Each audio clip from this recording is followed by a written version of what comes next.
Press the Lord. तो मेरे प्रियो, आप सबको जय मसीह की। तो मेरे प्रियो, आज हम इस वीडियो में बाइबल के पवित्र वचन द्वारा जानेंगे कि स्वर्गदूत कौन है, स्वर्गदूत कैसे दिखते हैं और स्वर्गदूत क्या करते हैं। तो प्रियो, वैसे तो स्वर्गदूतों के बारे में बाइबल के कई अध्यायों में देखने को मिलता है, लेकिन हम कुछ वचनों से जानेंगे कि स्वर्गदूत क्या हैं, कैसे दिखते हैं और क्या करते हैं। तो चलिए प्रियो, वीडियो चालू करते हैं।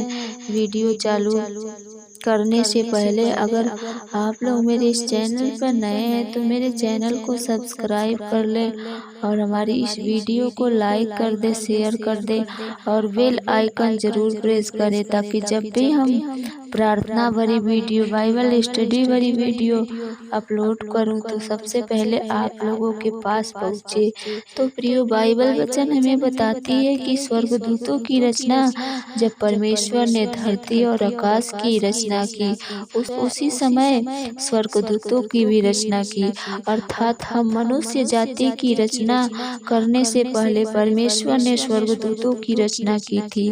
तो चलिए प्रियो, जानते हैं कि स्वर्गदूत कैसे दिखते हैं। तो मैं बता दूं प्रियो कि बाइबल में स्वर्गदूतों के बारे में अलग अलग वर्णन किया गया है। तो सबसे पहले हम बता दें प्रियो कि स्वर्गदूत अदृश्य जीव हैं। उनके पास हम मनुष्य जैसे शरीर नहीं है, जबकि स्वर्गदूत के पास आत्मिक शरीर है, जो आत्मिक रूप से परमेश्वर की सेवा करते हैं। क्योंकि बाइबल वचन इब्रानियों अध्याय 1 के 13 से 14 वचन में लिखा है कि परंतु स्वर्गदूतों में से उसने कब किसी से यह कहा, जब तक कि मैं तेरे शत्रुओं को तेरे चरणों की चौकी न बना दूं, तू मेरे दाहिने बैठ। क्या वे सब उद्धार पाने वालों की सेवा करने के लिए भेजी गए आत्माएं नहीं? हालेलुया। तो प्रियो, यह वचन हमें बताती है कि स्वर्गदूतों के पास हम मनुष्यों जैसे दृश्यमान शरीर नहीं है, बल्कि वे आत्मिक रूप से परमेश्वर की सेवा करते हैं। एक बात और बता दूं प्रियो कि हम मनुष्यों की रचना परमेश्वर ने मिट्टी से की है, जबकि स्वर्गदूतों की रचना परमेश्वर ने अपने वचन से की है। प्रियो, स्वर्गदूतों का हम तब तक रूप नहीं देख सकते जब तक परमेश्वर के विश्वासी न बन जाए, या जब तक परमेश्वर अपने स्वर्गदूतों के प्रकट होने का आदेश न दे। जैसे कि बाइबल के अध्याय गिनती के बिलामी घटना में वर्णन किया गया है कि जब तक यहोवा ने बिलाम की आंखें नहीं खोली, तब तक वह परमेश्वर के स्वर्गदूत को नहीं देख सका। जैसे ही उसकी आंख खुली, वह परमेश्वर के स्वर्गदूतों को अपने सामने देखा। तो इस वचन के साथ और भी कई घटनाएं हैं प्रियो, जिसमें परमेश्वर के स्वर्गदूत शारीरिक रूप से प्रकट किए गए हैं। सब वचनों से यह स्पष्ट होता है कि स्वर्गदूत भी मनुष्य के रूप में दिखाई दे सकते हैं। जैसे बाइबल के उत्पत्ति अध्याय 19:1 में लिखा है कि सांझ को वो दो दूत सदोम के पास आए और लूत सदोम के फाटक के पास बैठा हुआ था। सो उनको देखकर वह उनसे भेंट करने के लिए उठा और मुंह के बल उठकर दंडवत किया। हालेलुया। प्रियो, इस वचन में परमेश्वर के स्वर्गदूत ने लूत को दर्शन दिया।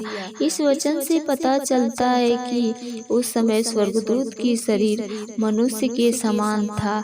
इस वचन के साथ साथ बाइबल के कई अध्यायों में भी देखने को मिलता है परमेश्वर के स्वर्गदूत कई बार अपने आप को लोगों के सामने मनुष्य रूप में प्रकट किए हैं। लेकिन प्रियो, उस समय परमेश्वर के स्वर्गदूत तो जरूर मनुष्य रूप में दिखाई दिए, लेकिन वे उस समय भी स्वर्गीय प्राणी थे। तो प्रियो, चलिए स्वर्गदूतों के रूपों के बारे में जानते हैं। तो सबसे पहले मैं बता दूं प्रियो कि बाइबल में स्वर्गदूतों का अलग अलग रूप बताया गया है। वचनों द्वारा जानते हैं, उत्पत्ति अध्याय 3 में देखने को मिलता है, जिसमें परमेश्वर ने आदम और हव्वा को अदन वाटिका से निकालने के बाद अदन वाटिका के रखवाली के लिए करूबों को नियुक्त किया, और उस करूबों के रूप का वर्णन हमें यजकहेल के नबी के पुस्तक में अध्याय 1 और वचन 1 से लेकर 14 तक देखने को मिलता है प्रियो। तो प्रियो, अब चलते हैं दूसरे स्वर्गदूत के बारे में जानते हैं, जिसको सराफ कहते हैं, जिसका वर्णन हमें बाइबल के यशायाह अध्याय में देखने को मिलता है। सराफ स्वर्गदूत के रूप का वर्णन यशायाह अध्याय में किया गया है। प्रियो, यह बात का ध्यान रखें कि बाइबल के वचनों के आधार पर चित्रकारों ने इन स्वर्गदूतों के काल्पनिक तस्वीरों को बनाए हैं। वास्तविक रूप से तो हमें पता नहीं कि वे कैसे दिखते हैं। असल में पता नहीं कितने स्वर्गदूत स्वर्ग में पाए जाते हैं, जिनका अंदाजा हम नहीं लगा सकते। तो प्रियो, चलिए परमेश्वर के प्रधान स्वर्गदूतों को जानते हैं, जिनका नाम मिकाएल और जिब्राइल है। प्रियो, मिकाएल स्वर्गदूत का वर्णन दानियेल की पुस्तक अध्याय 12 में किया गया है। इस वचन से यह पता चलता है कि परमेश्वर के राज्य में मिकाएल स्वर्गदूत को प्रधान पद की उपाधि दी गई है। प्रियो, एक बात तो स्पष्ट है कि मिकाएल स्वर्गदूत के लिए इजराइल का एक विशेष उत्तरदायित्व है, जो इजराइल के लिए पूरा करेगा।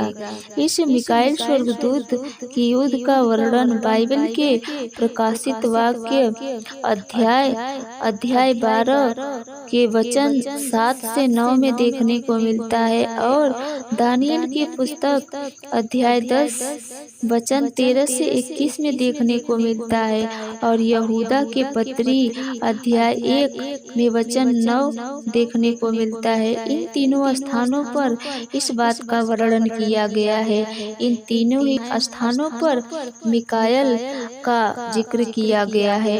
दुष्ट आत्माओं और इस संसार के अधिकारियों के विरुद्ध यह मिकाएल संघर्ष कर रहा है।